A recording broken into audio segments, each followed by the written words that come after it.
Word has a number of tools that you can use to manipulate graphics in your document.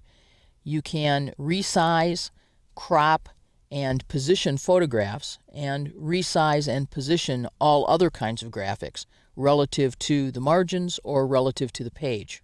We're going to begin with this document that we created earlier in this chapter.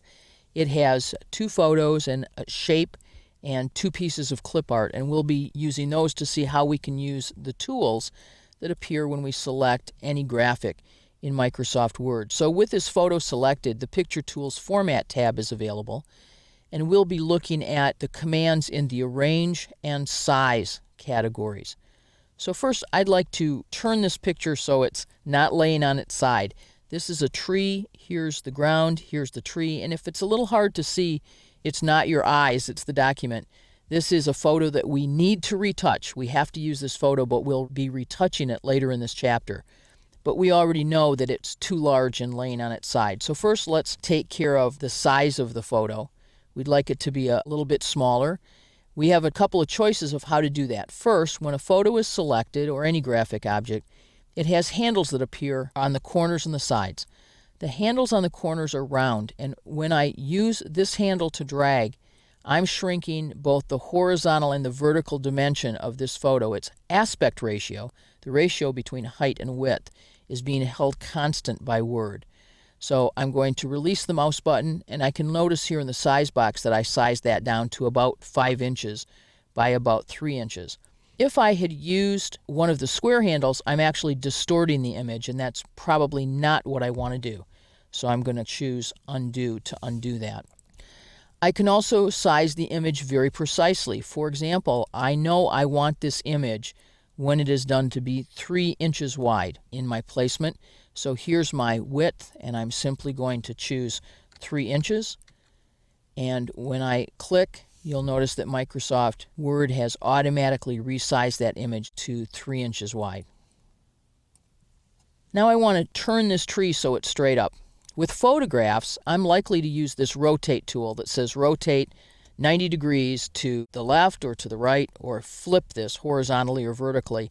This is a really good way to rotate an image that's a photograph, because the odds are that the reason that this is off by 90 degrees is that the person who took the picture turned the camera 90 degrees to capture a portrait or landscape view of an image. So that worked really well. But I can also freely rotate this image. I can grab this green handle, the rotate handle, and I can turn this to any dimension that I want, so that I can have a photo that's not really in line with the text in my document. If, while I'm turning this handle, I hold the Shift button down, Word will rotate based on preset stops that occur every 15 degrees. So there's a stop at 180 degrees, there's a stop at 0 degrees, and Word will find those and will click to them if I hold the Shift key while I free rotate. Now, this image is actually a little, not larger, but it has more content than I would like it to have. I'd like to get rid of a little of this extra space over here on the side, and even trim a little bit closer here. So I'm going to crop this image. Simply click the crop button, and each of the 8 handles around the image change to a crop handle, and I can slide this in to crop, and I can pick up a little space here. And notice that the remaining area of the image is turned semi-translucent so that you can see this is the image I'll have left at this point. And I like that, and I'm going to click out of the image to crop it. When I select the image again, I can get this back. If I choose crop again, the remainder of the image is still here right now. So I can recover it if I decide that I want to change my mind, or if I want to click undo. So our images are the right side, rotated to the correct orientation, cropped if we wanted to do that to the size that we want. The last thing we need to take care of here is how they're positioned in our document relative to the page. So I'm going to select this picture and choose Format and Position, and I have 10 choices that are built in. The first is to position it in relationship to the text in my document, so that this is an image that will be in line with the text.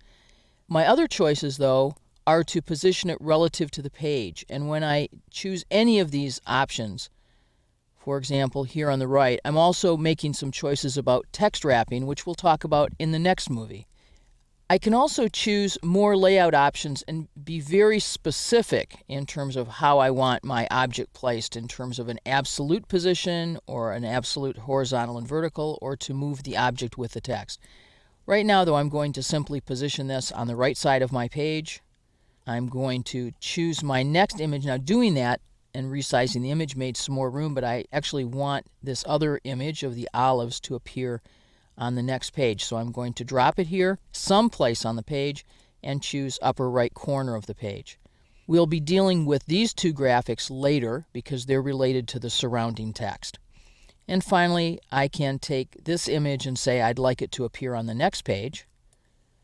And we'll drop it down here, and we'll choose to position that in the upper left corner.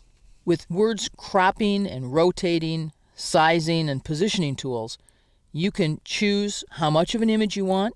You can choose to rotate an image in a particular direction, and you can position images precisely relative to the pages in your document.